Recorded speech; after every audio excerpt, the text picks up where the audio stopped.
yaramti na lang. tey saf na nag moo tax kaw gee ci gën a féex kaw gi moom féex na moom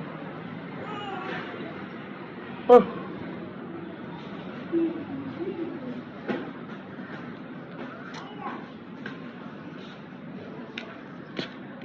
Tasman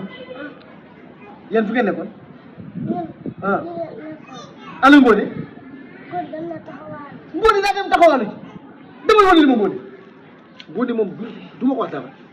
Momo on the beat. xale yoo xam ne duñ toog ci kër gi ah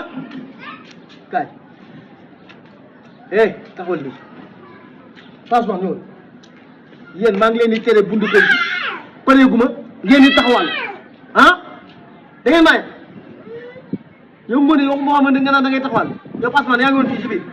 moom mu am fit naan day taxawal ah. Papa ma wóor ba heure bii na bëgg naa dooleel sa yaramti na lang. Ilaha illallah ay waay nekk na xel pousse bu réer la mag da koy for gone da koy for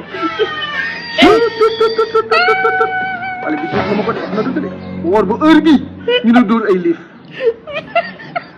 te ñu ngi gis ni ay xale lañ mais dañu wor de ak noom jom